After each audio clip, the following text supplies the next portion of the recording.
8 de mayo. Qué hermoso día. He pasado toda la mañana tendido sobre la hierba, delante de mi casa, bajo el enorme plátano que la cubre, la resguarda y le da sombra. Adoro esta región, y me gusta vivir aquí porque he echado raíces aquí. Esas raíces profundas y delicadas que unen al hombre con la tierra donde nacieron y murieron sus abuelos, esas raíces que lo unen a lo que se piensa y a lo que se come, a las costumbres como a los alimentos, a los modismos regionales, a la forma de hablar de sus habitantes, a los perfumes de la tierra, de las aldeas y del aire mismo. Adoro la casa donde he crecido. Desde mis ventanas veo el Sena que corre detrás del camino, a lo largo de mi jardín, casi dentro de mi casa, el grande y ancho Sena, cubierto de barcos, en el tramo entre Rouen y el Havre. A lo lejos y a la izquierda, está Rouen, la vasta ciudad de techos azules, con sus numerosas y agudas torres góticas, delicadas o macizas, dominadas por la flecha de hierro de su catedral, y pobladas de campanas que tañen en el aire azul de las mañanas hermosas enviándome su suave y lejano murmullo de hierro, su canto de bronce que me llega con mayor o menor intensidad según que la brisa aumente o disminuya.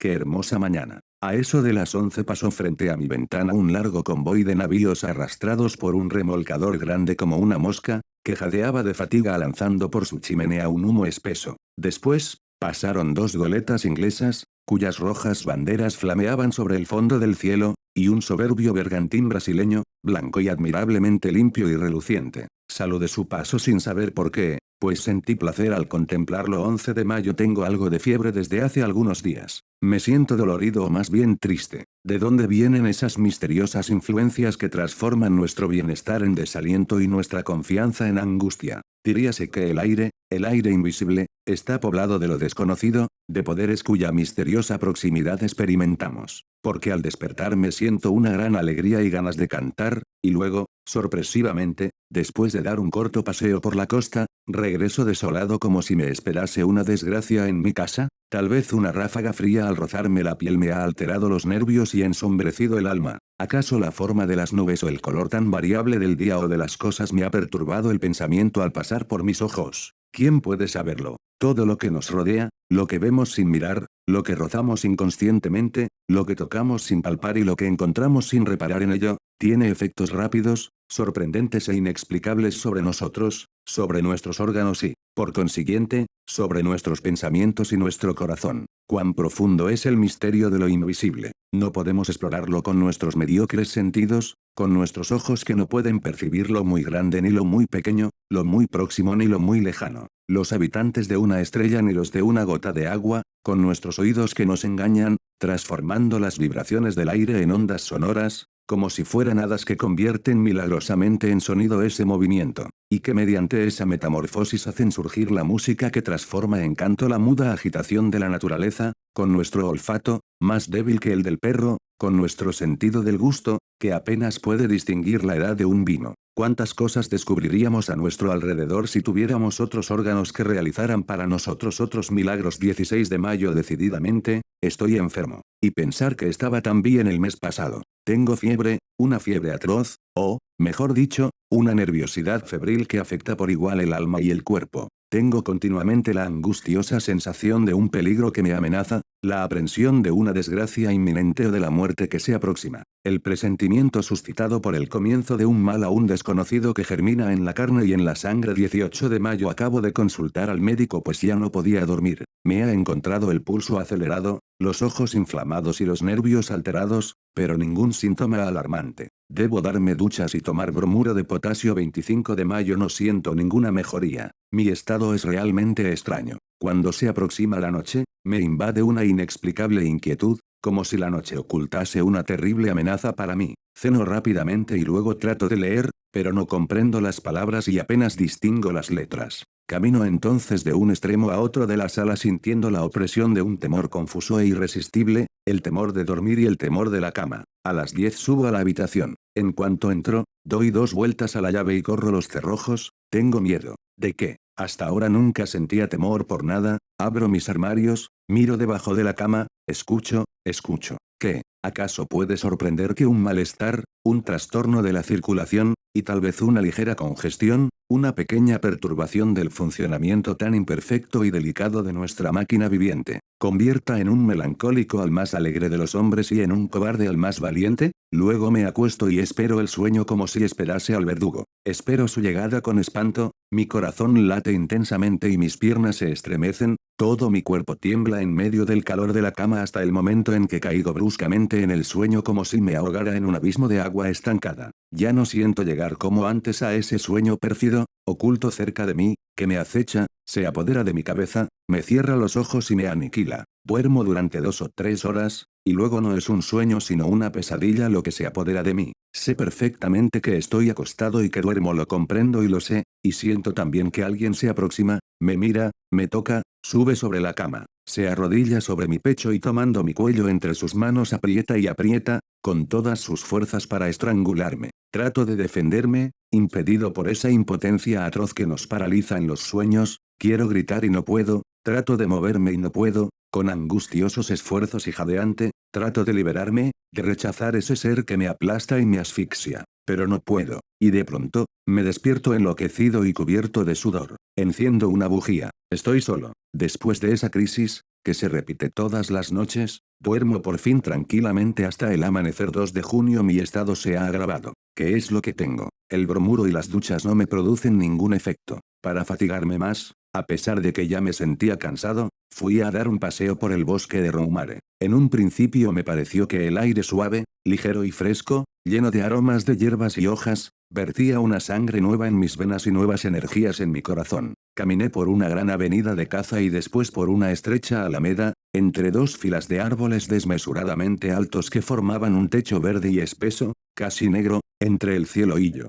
De pronto sentí un estremecimiento, no de frío sino un extraño temblor angustioso. Apresuré el paso, inquieto por hallarme solo en ese bosque, atemorizado sin razón por el profundo silencio. De improviso, me pareció que me seguían, que alguien marchaba detrás de mí, muy cerca, casi pisándome los talones. Me volví hacia atrás con brusquedad. Estaba solo. Únicamente vi detrás de mí el recto y amplio sendero, vacío, alto, pavorosamente vacío, y del otro lado se extendía también hasta perderse de vista de modo igualmente solitario y atemorizante. Cerré los ojos, ¿por qué? Y me puse a girar sobre un pie como un trompo. Estuve a punto de caer, abrí los ojos, los árboles bailaban, la tierra flotaba, tuve que sentarme. Después ya no supe por dónde había llegado hasta allí. Qué extraño. Ya no recordaba nada. Tomé hacia la derecha, y llegué a la avenida que me había llevado al centro del bosque. 3 de junio. He pasado una noche horrible. Voy a irme de aquí por algunas semanas. Un viaje breve sin duda me tranquilizará.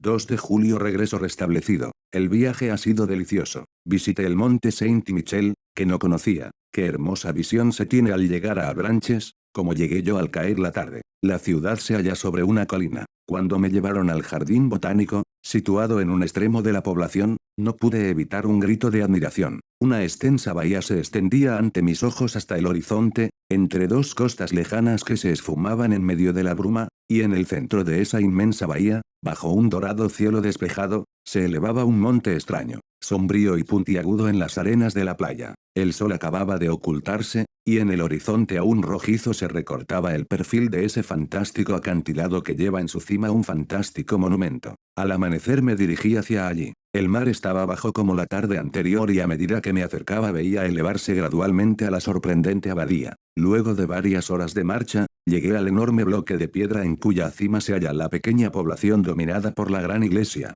Después de subir por la calle estrecha y empinada, penetré en la más admirable morada gótica construida por Dios en la tierra, vasta como una ciudad, con numerosos recintos de techo bajo, como aplastados por bóvedas y galerías superiores sostenidas por frágiles columnas. Entré en esa gigantesca joya de granito, ligera como un encaje, cubierta de torres, de esbeltos torreones, a los cuales se sube por intrincadas escaleras, que destacan en el cielo azul del día y negro de la noche sus extrañas cúpulas erizadas de quimeras, diablos, animales fantásticos y flores monstruosas, unidas entre sí por finos arcos labrados. Cuando llegué a la cumbre, dije al monje que me acompañaba, «Qué bien se debe estar aquí, padre, es un lugar muy ventoso», «Señor», me respondió, y nos pusimos a conversar mientras mirábamos subir el mar, que avanzaba sobre la playa y parecía cubrirla con una coraza de acero. El monje me refirió historias, todas las viejas historias del lugar, leyendas, muchas leyendas. Una de ellas me impresionó mucho.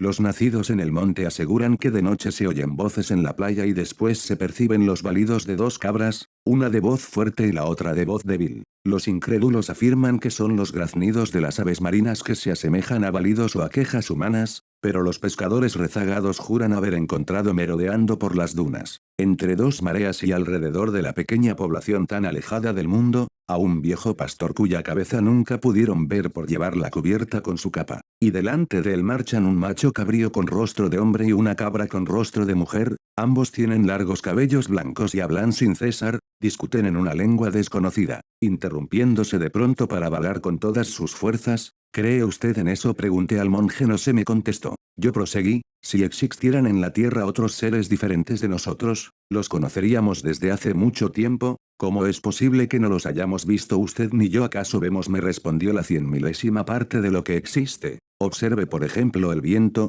que es la fuerza más poderosa de la naturaleza, el viento, que derriba hombres y edificios, que arranca de cuajo los árboles y levanta montañas de agua en el mar, que destruye los acantilados y que arroja contra ellos a las grandes naves, el viento que mata, silba, gime y ruge. ¿Acaso lo ha visto alguna vez? ¿Acaso lo puede ver? Y sin embargo existe. Ante este sencillo razonamiento opté por callarme. Este hombre podía ser un sabio o tal vez un tonto. No podía afirmarlo con certeza, pero me llamé a silencio. Con mucha frecuencia había pensado en lo que me dijo 3 de julio. Dormí mal, evidentemente, hay una influencia febril, pues mi cochero sufre del mismo mal que yo. Ayer, al regresar, observé su extraña palidez. Le pregunté: ¿qué tiene? Ya no puedo descansar, mis noches desgastan mis días. Desde la partida del señor parece que padezco una especie de hechizo. Los demás criados están bien, pero temo que me vuelvan las crisis. 4 de julio Decididamente, las crisis vuelven a empezar.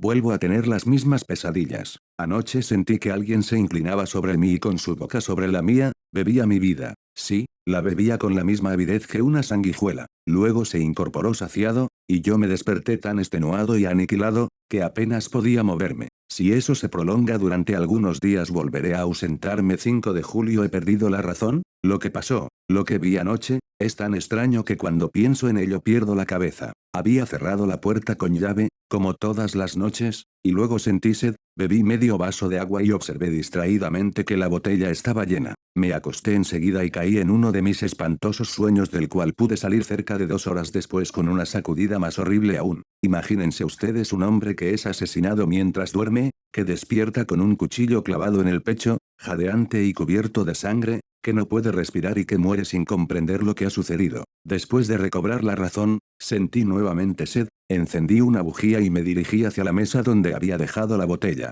La levanté inclinándola sobre el vaso, pero no había una gota de agua. Estaba vacía, completamente vacía. Al principio no comprendí nada, pero de pronto sentí una emoción tan atroz que tuve que sentarme o, mejor dicho, me desplomé sobre una silla. Luego me incorporé de un salto para mirar a mi alrededor. Después volví a sentarme delante del cristal transparente, lleno de asombro y terror. Lo observaba con la mirada fija, tratando de imaginarme lo que había pasado. Mis manos temblaban. ¿Quién se había bebido el agua? Yo sin duda. ¿Quién podía haber sido sino yo? Entonces yo era sonámbulo, y vivía sin saberlo esa doble vida misteriosa que nos hace pensar que hay en nosotros dos seres, o que a veces un ser extraño, desconocido e invisible anima, mientras dormimos, nuestro cuerpo cautivo que le obedece como a nosotros y más que a nosotros.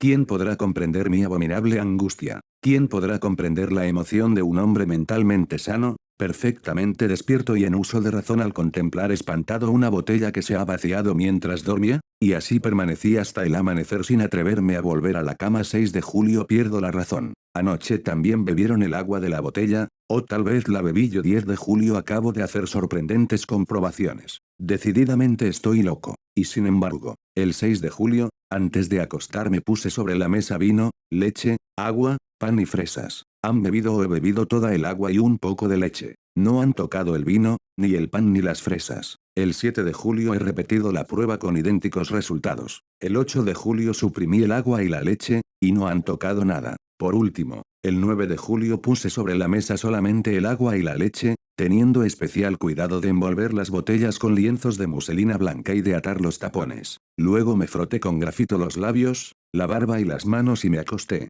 Un sueño irresistible se apoderó de mí, seguido poco después por el atroz despertar. No me había movido, ni siquiera mis sábanas estaban manchadas. Corrí hacia la mesa. Los lienzos que envolvían las botellas seguían limpios e inmaculados. Desaté los tapones, palpitante de emoción. Se habían bebido toda el agua y toda la leche. Ah, Dios mío. Partiré inmediatamente hacia París. 12 de julio. París. Estos últimos días había perdido la cabeza. Tal vez he sido juguete de mi enervada imaginación, salvo que yo sea realmente sonámbulo o que haya sufrido una de esas influencias comprobadas, pero hasta ahora inexplicables, que se llaman sugestiones. De todos modos, mi extravío rayaba en la demencia, y han bastado 24 horas en París para recobrar la cordura. Ayer, después de paseos y visitas, que me han renovado y vivificado el alma, terminé el día en el Théâtre Francais. Representábase una pieza de Alejandro Dumas hijo. Este autor vivaz y pujante ha terminado de curarme. Es evidente que la soledad resulta peligrosa para las mentes que piensan demasiado. Necesitamos ver a nuestro alrededor a hombres que piensen y hablen. Cuando permanecemos solos durante mucho tiempo,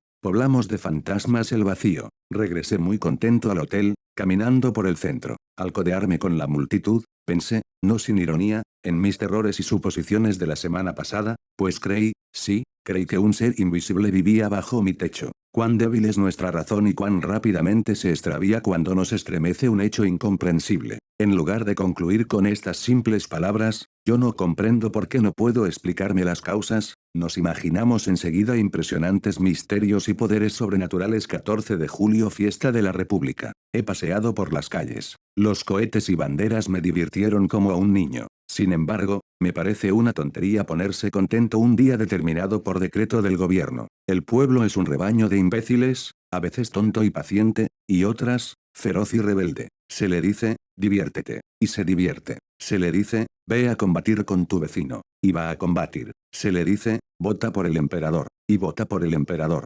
Después, vota por la república, y vota por la república. Los que lo dirigen son igualmente tontos, pero en lugar de obedecer a hombres se atienen a principios, que por lo mismo que son principios solo pueden ser necios, estériles y falsos, es decir, ideas consideradas ciertas e inmutables. Tan luego en este mundo donde nada es seguro y donde la luz y el sonido son ilusorios. 16 de julio. Ayer he visto cosas que me preocuparon mucho. Cené en casa de mi prima, la señora Sable, casada con el jefe del regimiento 76 de cazadores de Limoges. Conocí allí a dos señoras jóvenes, casada una de ellas con el doctor Parent, que se dedica intensamente al estudio de las enfermedades nerviosas y de los fenómenos extraordinarios que hoy dan origen a las experiencias sobre hipnotismo y sugestión. Nos refirió detalladamente los prodigiosos resultados obtenidos por los sabios ingleses y por los médicos de la escuela de Nancy. Los hechos que expuso me parecieron tan extraños que manifesté mi incredulidad. Estamos a punto de descubrir uno de los más importantes secretos de la naturaleza, decía el doctor Parent,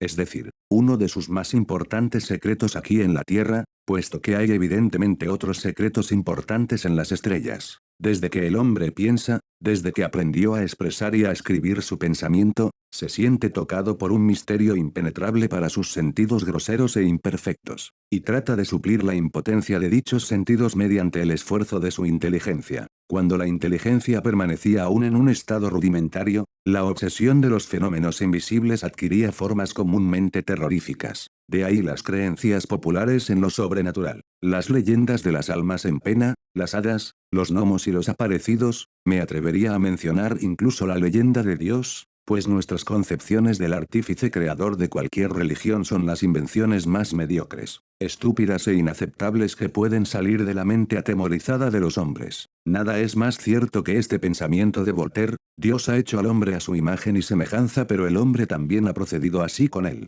Pero desde hace algo más de un siglo, parece percibirse algo nuevo. Mesmer y algunos otros nos señalan un nuevo camino y, efectivamente, sobre todo desde hace 4 o 5 años, se han obtenido sorprendentes resultados. Mi prima, también muy incrédula, sonreía. El doctor Parent le dijo, ¿quiere que la hipnotice, señora? Sí, me parece bien. Ella se sentó en un sillón y él comenzó a mirarla fijamente. De improviso, me dominó la turbación, mi corazón latía con fuerza y sentía una opresión en la garganta. Veía cerrarse pesadamente los ojos de la señora Sable, y su boca se crispaba y parecía jadear. Al cabo de 10 minutos dormía. Póngase detrás de ella, me dijo el médico. Obedecí su indicación, y él colocó en las manos de mi prima una tarjeta de visita al tiempo que le decía, esto es un espejo. ¿Qué ve en el veo? A mi primo respondió, ¿qué hace? Se atusa el bigote, y ahora saca una fotografía del bolsillo. ¿Quién aparece en la fotografía? Él, mi primo. Era cierto. Esa misma tarde me habían entregado esa fotografía en el hotel,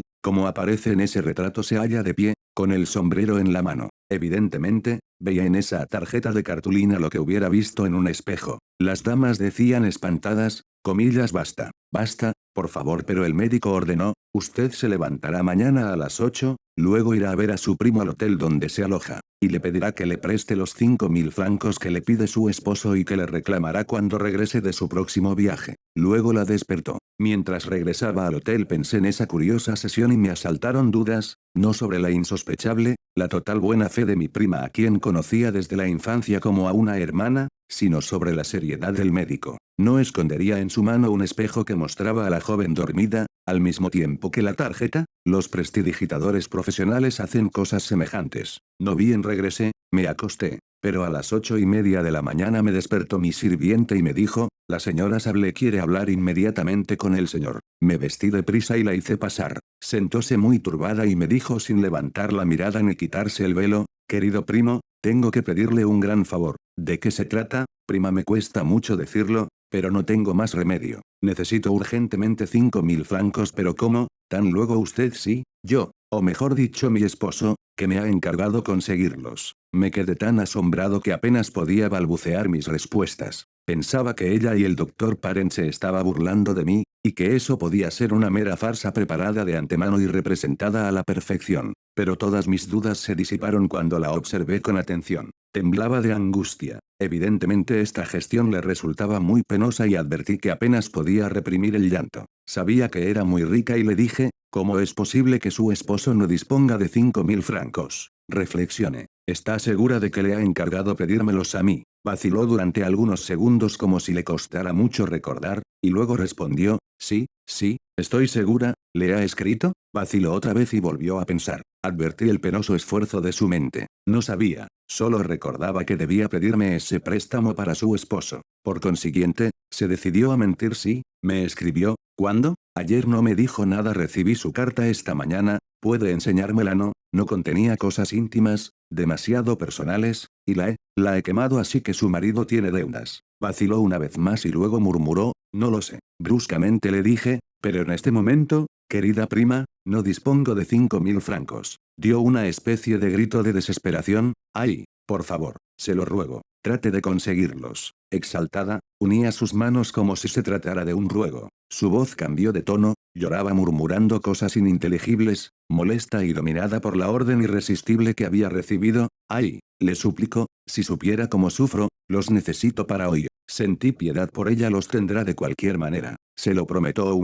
Gracias, gracias. Qué bondadoso es usted. ¿Recuerda lo que pasó anoche en su casa? Le pregunté. Entonces sí, ¿recuerda que el doctor Parent le hipnotizó? Sí, pues bien, fue él quien le ordenó venir esta mañana a pedirme 5.000 francos. Y en este momento usted obedece a su sugestión. Reflexionó durante algunos instantes y luego respondió, pero es mi esposo quien me los pide. Durante una hora traté infructuosamente de convencerla. Cuando se fue, corrí a casa del doctor Parent. Me dijo, ¿se ha convencido ahora? Sí, no hay más remedio que creer. Vamos a ver a su prima. Cuando llegamos dormitaba en un sofá, rendida por el cansancio. El médico le tomó el pulso, la miró durante algún tiempo con una mano extendida hacia sus ojos que la joven cerró debido al influjo irresistible del poder magnético. Cuando se durmió, el doctor Parent le dijo, su esposo no necesita los 5.000 francos. Por lo tanto, usted debe olvidar que ha rogado a su primo para que se los preste, y si le habla de eso, usted no comprenderá. Luego le despertó. Entonces saque mi billetera. Aquí tiene, querida prima, lo que me pidió esta mañana. Se mostró tan sorprendida que no me atreví a insistir. Traté, sin embargo, de refrescar su memoria, pero negó todo enfáticamente, creyendo que me burlaba, y poco faltó para que se enojase. Acabo de regresar. La experiencia me ha impresionado tanto que no he podido almorzar. 19 de julio. Muchas personas a quienes he referido esta aventura se han reído de mí. Ya no sé qué pensar. El sabio dijo, quizá. 21 de julio cené en Bougival y después estuve en el baile de los remeros. Decididamente, todo depende del lugar y del medio. Creer en lo sobrenatural en la isla de la Grenouillère sería el colmo del desatino, pero no es así en la cima del monte Saint-Michel, y en la India. sufrimos la influencia de lo que nos rodea. Regresaré a casa la semana próxima 30 de julio. Ayer he regresado a casa. Todo está bien. 2 de agosto no hay novedades. Hace un tiempo espléndido. Paso los días mirando correr el Sena. 4 de agosto hay problemas entre mis criados. Aseguran que alguien rompe los vasos en los armarios por la noche. El sirviente acusa a la cocinera y esta a la lavandera, quien a su vez acusa a los dos primeros.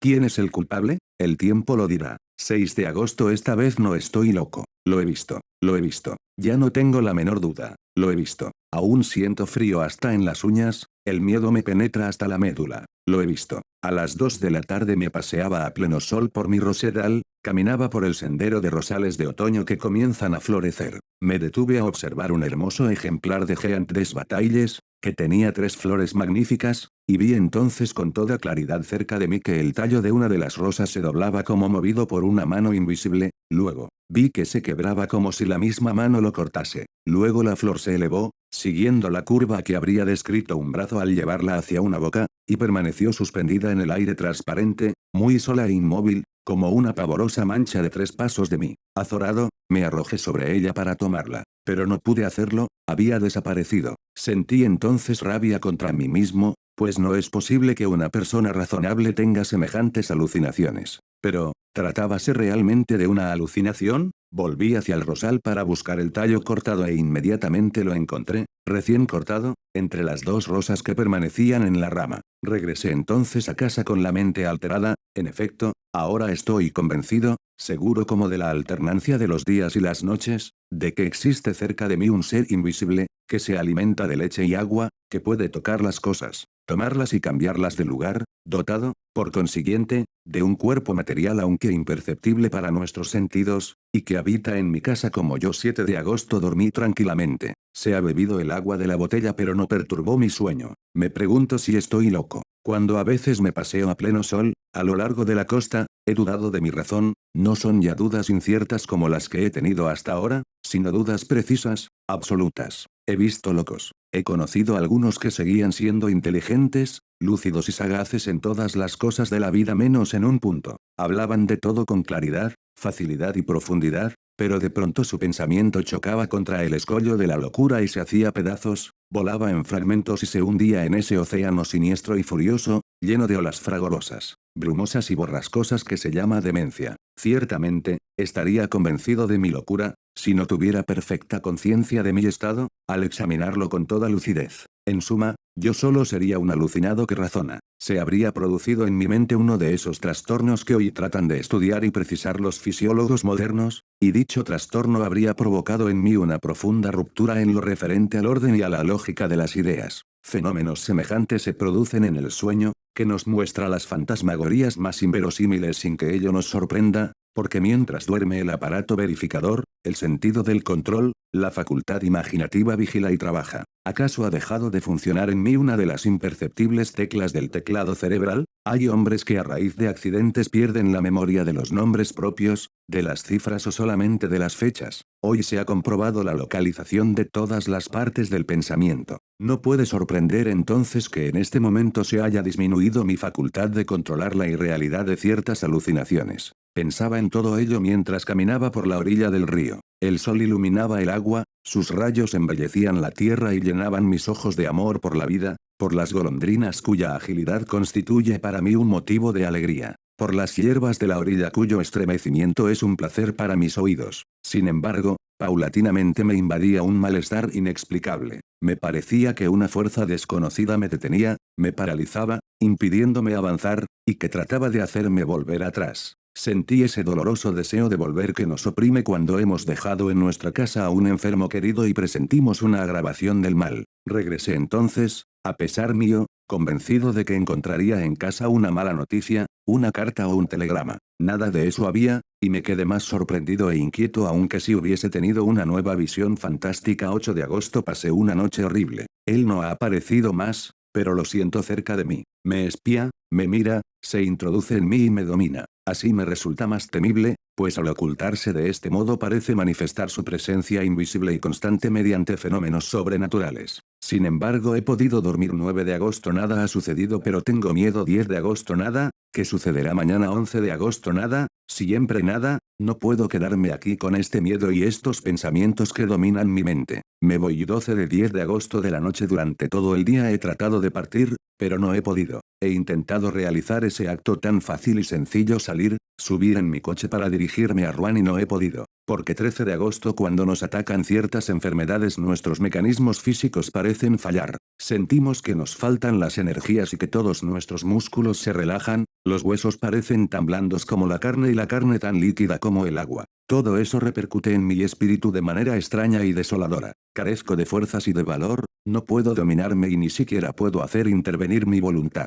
Ya no tengo iniciativa, pero alguien lo hace por mí, y yo obedezco. 14 de agosto, estoy perdido. Alguien domina mi alma y la dirige. Alguien ordena todos mis actos, mis movimientos y mis pensamientos. Ya no soy nada en mí, no soy más que un espectador prisionero y aterrorizado por todas las cosas que realizo. Quiero salir y no puedo. Él no quiere y tengo que quedarme, azorado y tembloroso, en el sillón donde me obliga a sentarme. Solo deseo levantarme, incorporarme para sentirme todavía dueño de mí, pero no puedo. Estoy clavado en mi asiento, y mi sillón se adhiere al suelo de tal modo que no habría fuerza capaz de movernos. De pronto, siento la irresistible necesidad de ir al huerto a cortar fresas y comerlas. Y voy, corto fresas y las como. Oh, Dios mío, ¿será acaso un Dios? Si lo es, salvadme, libradme, socorredme, perdón, piedad, misericordia, salvadme. Oh, qué sufrimiento, qué suplicio, qué horror. 15 de agosto. Evidentemente, así estaba poseída y dominada mi prima cuando fue a pedirme 5.000 francos. Obedecía a un poder extraño que había penetrado en ella como otra alma,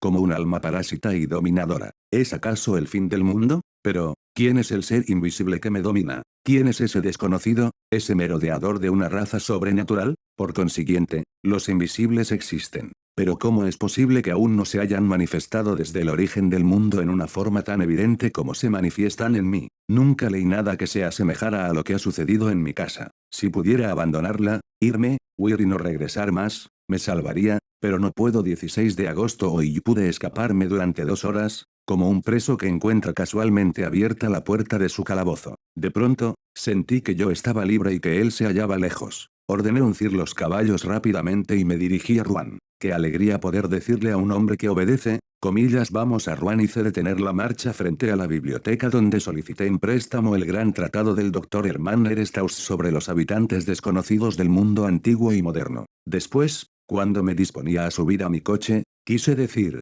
comillas, a la estación y grité. No dije, grité con una voz tan fuerte que llamó la atención de los transeúntes, a casa, y caí pesadamente, loco de angustia, en el asiento. Él me había encontrado y volvía a posesionarse de mí. 17 de agosto. Qué noche, qué noche. Y sin embargo me parece que debería alegrarme. Leí hasta la 1 de la madrugada. Hermann Herestauss, doctor en filosofía y en teogonía, ha escrito la historia y las manifestaciones de todos los seres invisibles que merodean alrededor del hombre o han sido soñados por él. Describe sus orígenes, sus dominios y sus poderes. Pero ninguno de ellos se parece al que me domina. Se diría que el hombre, desde que pudo pensar, presintió y temió la presencia de un ser nuevo más fuerte que él, su sucesor en el mundo, y que como no pudo prever la naturaleza de este amo, creó, en medio de su terror, todo ese mundo fantástico de seres ocultos y de fantasmas misteriosos surgidos del miedo. Después de leer hasta la 1 de la madrugada, me senté junto a mi ventana abierta para refrescarme la cabeza y el pensamiento con la apacible brisa de la noche. Era una noche hermosa y tibia, que en otra ocasión me hubiera gustado mucho. No había luna. Las estrellas brillaban en las profundidades del cielo con estremecedores destellos. ¿Quién vive en aquellos mundos? ¿Qué formas, qué seres vivientes, animales o plantas, existirán allí? ¿Los seres pensantes de esos universos, serán más sabios y más poderosos que nosotros? ¿Conocerán lo que nosotros ignoramos? Tal vez cualquiera de estos días uno de ellos atravesará el espacio y llegará a la Tierra para conquistarla, así como antiguamente los normandos sometían a los pueblos más débiles. Somos tan indefensos, inermes, ignorantes y pequeños, sobre este trozo de lodo que irá disuelto en una gota de agua. Pensando en eso, me adormecí en medio del fresco viento de la noche. Pero después de dormir unos 40 minutos, abrí los ojos sin hacer un movimiento, despertado por no sé qué emoción confusa y extraña. En un principio no vi nada, pero de pronto me pareció que una de las páginas del libro que había dejado abierto sobre la mesa acababa de darse vuelta sola. No entraba ninguna corriente de aire por la ventana. Esperé, sorprendido. Al cabo de 4 minutos, vi, sí, Vi con mis propios ojos que una nueva página se levantaba y caía sobre la otra, como movida por un dedo. Mi sillón estaba vacío. Aparentemente estaba vacío. Pero comprendí que él estaba leyendo allí, sentado en mi lugar. Con un furioso salto, un salto de fiera irritada que se rebela contra el domador, atravesé la habitación para atraparlo, estrangularlo y matarlo. Pero antes de que llegara, el sillón cayó delante de mí como si él hubiera huido, la mesa osciló, la lámpara rodó por el suelo y se apagó, y la ventana se cerró como si un malhechor sorprendido hubiese escapado por la oscuridad, tomando con ambas manos los batientes. Había escapado, había sentido miedo, miedo de mí. Entonces, mañana, pasado mañana o cualquiera de estos, podré tenerlo bajo mis puños y aplastarlo contra el suelo. ¿Acaso a veces los perros no muerden y degüellan a sus amos? 18 de agosto he pensado durante todo el día. Oh, sí, voy a obedecerle, seguiré sus impulsos, cumpliré sus deseos, seré humilde, sumiso y cobarde. Él es más fuerte. Hasta que llegue el momento, 19 de agosto ya sé todo. Acabo de leer lo que sigue en la revista del Mundo Científico, nos llega una noticia muy curiosa de Río de Janeiro. Una epidemia de locura, comparable a las demencias contagiosas que asolaron a los pueblos europeos en la Edad Media, se ha producido en el estado de San Pablo. Los habitantes despavoridos abandonan sus casas y huyen de los pueblos, dejan sus cultivos, creyéndose poseídos y dominados, como un rebaño humano, por seres invisibles aunque tangibles, por especies de vampiros que se alimentan de sus vidas mientras los habitantes duermen, y que además beben agua y leche sin apetecerles aparentemente ningún otro alimento. El profesor don Pedro Enríquez, en compañía de varios médicos eminentes, ha partido para el estado de San Pablo a fin de estudiar sobre el terreno el origen y las manifestaciones de esta sorprendente locura, y poder aconsejar al emperador las medidas que juzgue convenientes para apaciguar a los delirantes pobladores. Ahora recuerdo el hermoso bergantín brasileño que pasó frente a mis ventanas remontando el Sena, el 8 de mayo último. Me pareció tan hermoso, blanco y alegre. Allí estaba el que venía de lejos, del lugar de donde es originaria su raza. Y me vio. Vio también mi blanca vivienda, y saltó del navío a la costa. Oh, Dios mío, ahora ya lo sé y lo presiento, el reinado del hombre ha terminado. Ha venido aquel que inspiró los primeros terrores de los pueblos primitivos. Aquel que exorcizaban los sacerdotes inquietos y que invocaban los brujos en las noches oscuras, aunque sin verlo todavía. Aquel a quien los presentimientos de los transitorios dueños del mundo adjudicaban formas monstruosas o graciosas de gnomos, espíritus, genios, hadas y duendes. Después de las groseras concepciones del espanto primitivo, hombres más perspicaces han presentido con mayor claridad. Mesmer lo sospechaba, y hace ya 10 años que los médicos han descubierto la naturaleza de su poder de manera precisa, antes de que él mismo pudiera ejercerlo. Han jugado con el arma del nuevo señor, con una facultad misteriosa sobre el alma humana. La han denominado magnetismo, hipnotismo, sugestión. ¿Qué sé yo? Los he visto divertirse como niños imprudentes con este terrible poder. Desgraciados de nosotros. Desgraciado del hombre. Ha llegado él, ¿cómo se llama? Él. Parece que me gritara su nombre y no lo oyese. Él, sí, grita. Escucho. ¿Cómo? Repite, él. Orla. He oído, el Orla, es él. El Orla, ha llegado. El buitre se ha comido la paloma, el lobo ha devorado el cordero, el león ha devorado el búfalo de agudos cuernos, el hombre ha dado muerte al león con la flecha, el puñal y la pólvora. Pero el Orla hará con el hombre lo que nosotros hemos hecho con el caballo y el buey, lo convertirá en su cosa, su servidor y su alimento, por el solo poder de su voluntad. Desgraciados de nosotros. No obstante, a veces el animal se rebela y mata a quien lo domestica. Yo podría hacer lo mismo, pero primero hay que conocerlo, tocarlo y verlo. Los sabios afirman que los ojos de los animales no distinguen las mismas cosas que los nuestros. Y mis ojos no pueden distinguir al recién llegado que me oprime. ¿Por qué?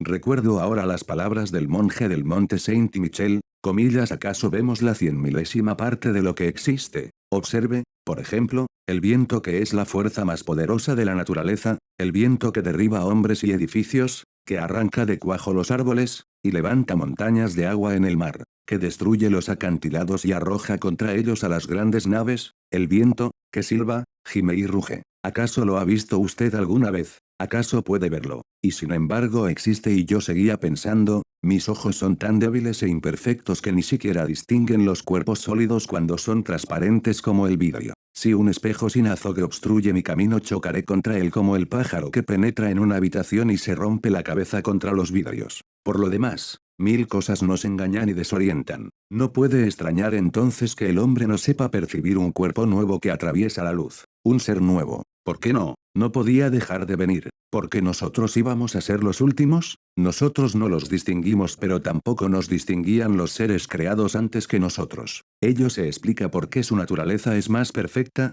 más elaborada y mejor terminada que la nuestra, tan endeble y torpemente concebida, trabada por órganos siempre fatigados, siempre forzados como mecanismos demasiado complejos, que vive como una planta o como un animal, nutriéndose penosamente de aire, hierba y carne, máquina animal acosada por las enfermedades, las deformaciones y las putrefacciones, que respira con dificultad, imperfecta, primitiva y extraña, ingeniosamente mal hecha, obra grosera y delicada, bosquejo del ser que podría convertirse en inteligente y poderoso. Existen muchas especies en este mundo, desde la ostra al hombre. ¿Por qué no podría aparecer una más? Después de cumplirse el periodo que separa las sucesivas apariciones de las diversas especies, ¿por qué no puede aparecer una más? ¿Por qué no pueden surgir también nuevas especies de árboles de flores gigantescas y resplandecientes que perfumen regiones enteras? ¿Por qué no pueden aparecer otros elementos que no sean el fuego, el aire, la tierra y el agua? Solo son 4, nada más que 4,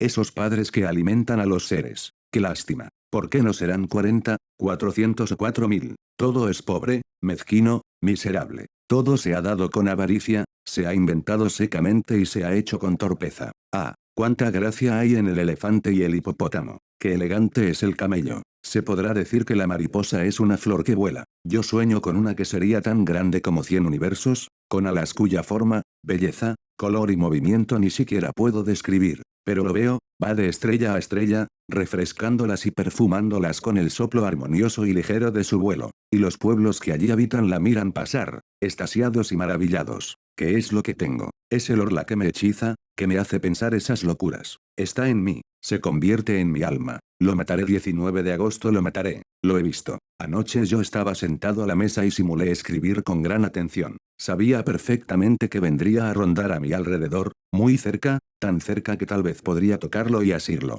Y entonces tendría la fuerza de los desesperados, dispondría de mis manos, mis rodillas, mi pecho, mi frente y mis dientes para estrangularlo, aplastarlo, morderlo y despedazarlo. Yo acechaba con todos mis sentidos sobreexcitados. Había encendido las 2 lámparas y las 8 bujías de la chimenea, como si fuese posible distinguirlo con esa luz. Frente a mí está mi cama, una vieja cama de roble, a la derecha la chimenea, a la izquierda la puerta cerrada cuidadosamente, después de dejarla abierta durante largo rato a fin de atraerlo. Detrás de mí un gran armario con espejos que todos los días me servía para afeitarme y vestirme y donde acostumbraba mirarme de pies a cabeza cuando pasaba frente a él. Como dije antes, simulaba escribir para engañarlo, pues él también me espiaba. De pronto, sentí, tuve la certeza de que leía por encima de mi hombro, de que estaba allí rozándome la oreja. Me levanté con las manos extendidas, girando con tal rapidez que estuve a punto de caer. Pues bien se veía como si fuera pleno día, y sin embargo no me vi en el espejo. Estaba vacío, claro, profundo y resplandeciente de luz. Mi imagen no aparecía y yo estaba frente a él. Veía aquel vidrio totalmente límpido de arriba a abajo, y lo miraba con ojos extraviados, no me atrevía a avanzar, y ya no tuve valor para hacer un movimiento más. Sentía que él estaba allí, pero que se me escaparía otra vez, con su cuerpo imperceptible que me impedía reflejarme en el espejo. Cuánto miedo sentí. De pronto, mi imagen volvió a reflejarse pero como si estuviese envuelta en la bruma, como si la observase a través de una capa de agua. Me parecía que esa agua se deslizaba lentamente de izquierda a derecha y que paulatinamente mi imagen adquiría mayor nitidez. Era como el final de un eclipse. Lo que la ocultaba no parecía tener contornos precisos, era una especie de transparencia opaca, que poco a poco se aclaraba. Por último, pude distinguirme completamente como todos los días. Lo había visto. Conservo el espanto que aún me hace estremecer. 20 de agosto. ¿Cómo podré matarlo si está fuera de mi alcance? Envenenándolo. Pero él me verá mezclar el veneno en el agua y tal vez nuestros venenos no tienen ningún efecto sobre un cuerpo imperceptible. No, decididamente no. Pero entonces, ¿qué haré entonces? 21 de agosto. He llamado a un cerrajero de Rouen y le he encargado persianas metálicas como las que tienen algunas residencias particulares de París, en la planta baja, para evitar los robos. Me haré además una puerta similar. Me debe haber tomado por un cobarde, pero no importa. 10 de septiembre. Rouen, Hotel Continental. ha sucedido, pero, ¿habrá muerto? Lo que vi me ha trastornado. Ayer, después que el cerrajero colocó la persiana y la puerta de hierro, dejé todo abierto hasta medianoche a pesar de que comenzaba a hacer frío. De improviso, sentí que estaba aquí y me invadió la alegría, una enorme alegría. Me levanté lentamente y caminé en cualquier dirección durante algún tiempo para que no sospechase nada. Luego me quité los botines y me puse distraídamente unas pantuflas. Cerré después la persiana metálica y regresé con paso tranquilo hasta la puerta, cerrándola también con 2 vueltas de llave. Regresé entonces hacia la ventana, la cerré con un candado y guardé la llave en el bolsillo. De pronto, comprendí que se agitaba a mi alrededor, que él también sentía miedo, y que me ordenaba que le abriera. Estuve a punto de ceder, pero no lo hice. Me acerqué a la puerta y la entreabrí lo suficiente como para poder pasar retrocediendo, y como soy muy alto mi cabeza llegaba hasta el dintel. Estaba seguro de que no había podido escapar y allí lo acorralé solo, completamente solo. ¡Qué alegría! Había caído en mi poder. Entonces descendí corriendo a la planta baja, tomé las 2 lámparas que se hallaban en la sala situada debajo de mi habitación, y, con el aceite que contenían rocié la alfombra, los muebles, todo. Luego les prendí fuego, y me puse a salvo después de cerrar bien, con 2 vueltas de llave, la puerta de entrada. Me escondí en el fondo de mi jardín tras un macizo de laureles. Qué larga me pareció la espera. Reinaba la más completa oscuridad, gran quietud y silencio, no soplaba la menor brisa, no había una sola estrella, nada más que montañas de nubes que aunque no se veían hacían sentir su gran peso sobre mi alma. Miraba mi casa y esperaba. Qué larga era la espera. Creía que el fuego ya se había extinguido por sí solo o que él lo había extinguido. Hasta que vi que una de las ventanas se hacía astillas debido a la presión del incendio, y una gran llamarada roja y amarilla, larga, flexible y acariciante, ascender por la pared blanca hasta rebasar el techo. Una luz se reflejó en los árboles, en las ramas y en las hojas, y también un estremecimiento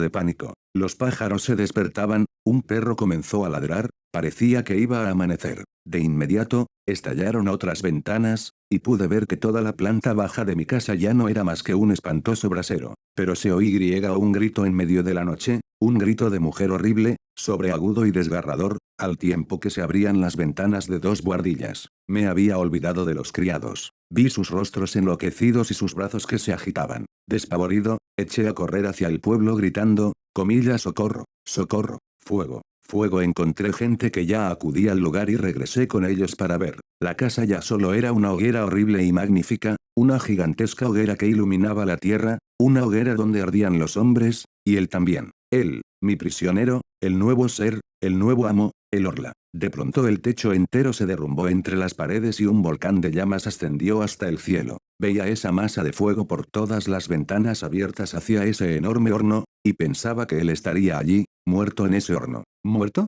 ¿Será posible? ¿Acaso su cuerpo, que la luz atravesaba, podía destruirse por los mismos medios que destruyen nuestros cuerpos? ¿Y si no hubiera muerto? Tal vez solo el tiempo puede dominar al ser invisible y temido, para que ese cuerpo transparente, ese cuerpo invisible, ese cuerpo de espíritu, si también está expuesto a los males, las heridas, las enfermedades y la destrucción prematura. La destrucción prematura. Todo el temor de la humanidad procede de ella. Después del hombre, el Orla. Después de aquel que puede morir todos los días, a cualquier hora, en cualquier minuto, en cualquier accidente, ha llegado aquel que morirá solamente un día determinado en una hora y en un minuto determinado, al llegar al límite de su vida. No hay duda, no ha muerto. Entonces, tendré que suicidarme.